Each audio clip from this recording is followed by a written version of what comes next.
Regarde-moi ça. C'est magnifique. On a une vue d'ensemble sur toute la ville de Cherbourg. Oh là là. En vrai, c'est encore mieux, je t'assure.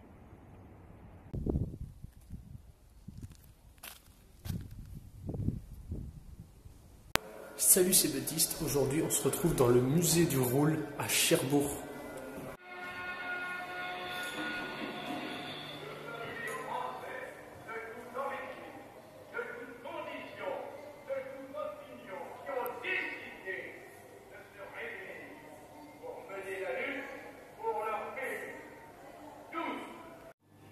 Alors c'est très impressionnant comme endroit.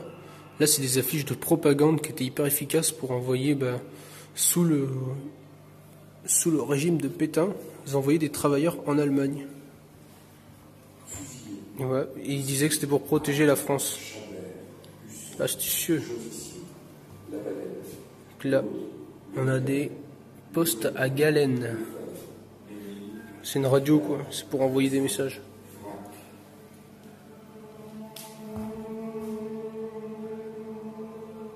Tout dans l'ambiance est fait pour qu'on flippe un peu en fait. C'est pas hyper chaleureux la guerre. Killman, Zucker, Mesdemoiselles, Kat, Lubel, Zucker Odette, Zucker Simon. La visite de ce musée, ça va être le départ de toute mon exploration des plages de Normandie. Donc là, je vais avoir plein d'informations. J'ai trouvé un guide hyper intéressant pour savoir tout ce qu'il y a à voir. Et je pourrais te raconter ça au fil des vidéos, des prochaines. Là, je suis dans un espace dédié au débarquement. C'est hyper intéressant. C'est vraiment une guerre en fait qui était plus logistique parce que c'est celui qui arrivait le mieux à gérer les transports et tout ça plutôt qu'une quantité de soldats finalement. C'était plus une question de gestion des moyens disponibles. Donc la propagande, ça a été un truc vraiment colossal. Il y a des affiches comme là. Ils étaient contre le marché noir pour justement tout contrôler et que les gens ne puissent pas avoir des trucs. Tu vois, le marché noir est un crime, avec une photo d'enfant pour bien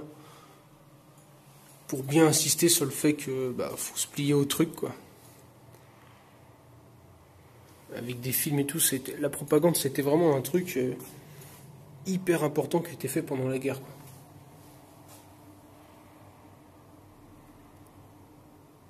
Alors de l'autre côté, c'était la propagande du côté français, mais il y a eu la propagande aussi du côté allemand. Et en fait, Hitler, il voulait que dès 6 ans, ils soient dans un processus où ils allaient se soumettre aux lois de l'armée allemande et bien endoctriner dans le truc. Et ensuite, ils seraient plus jamais libres de leur vie. C'est ce qu'il a dit dans un communiqué. Il voulait que les jeunes Allemands soient plus jamais libres de leur vie, qu'ils soient entièrement dévoués à la cause allemande et qu'ils fassent des bons soldats bien soumis. Putain, mais c'est hardcore. C'est vraiment ouf.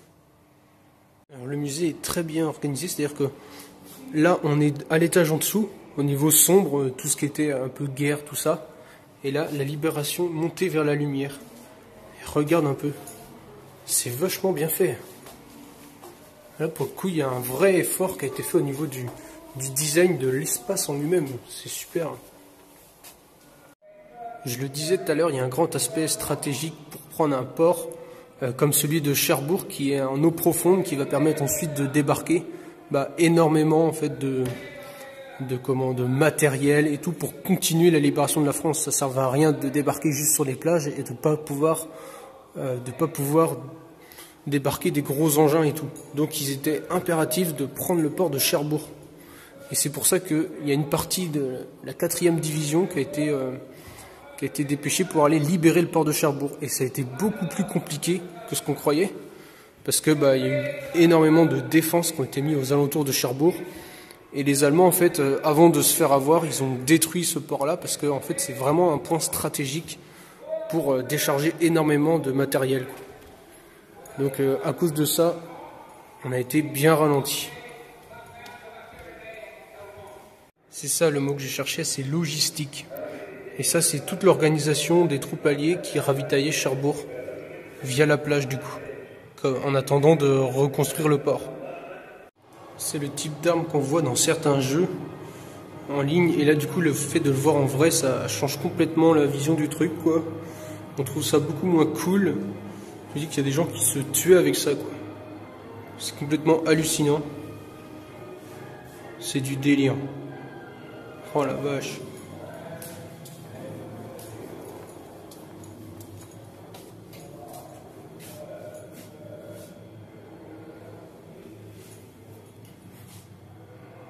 Voilà un peu les équipements.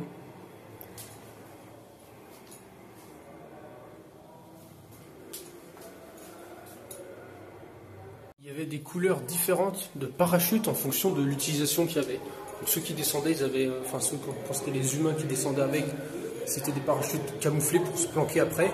Mais après, en fonction de ce qui tombait en ravitaillement pour les résistants et pour aider ceux qui étaient sur place, il y avait du jaune pour les vivres, il y avait du bleu pour les armes. Il y avait vraiment plusieurs couleurs en fonction de l'utilisation pour que tout de suite on puisse savoir quel parachute allait apporter quoi, genre vert pour le soin aussi.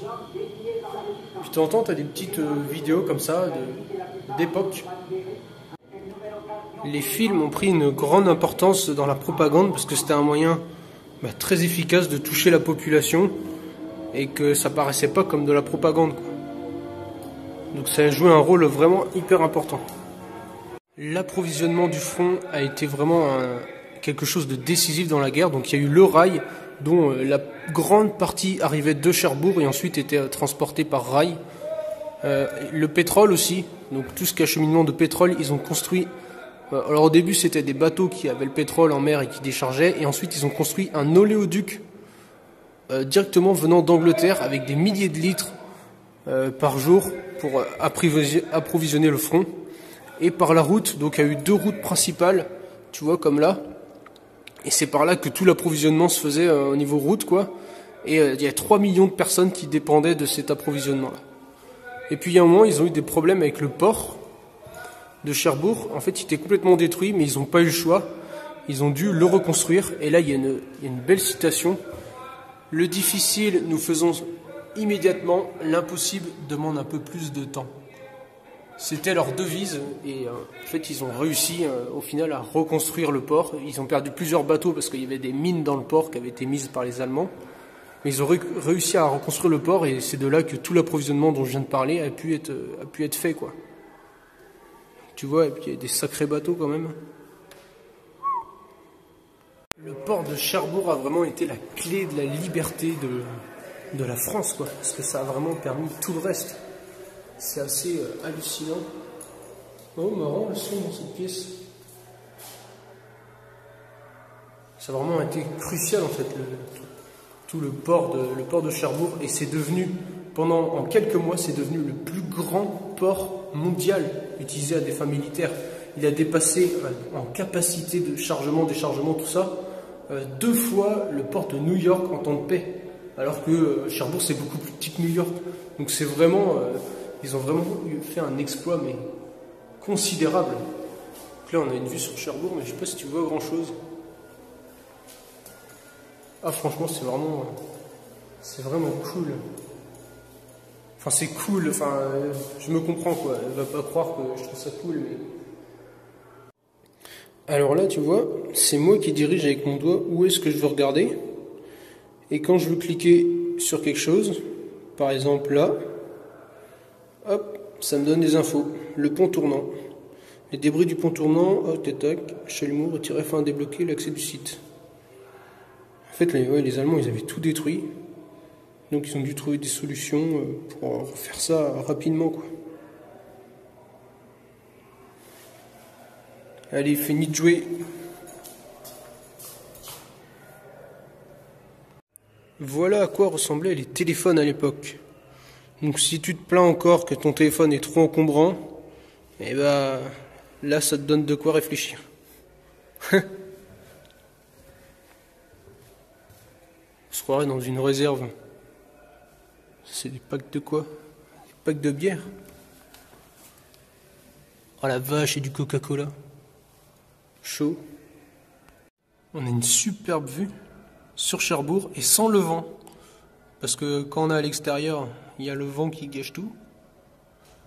Mais là, tu vas avoir un son nickel et une belle vue.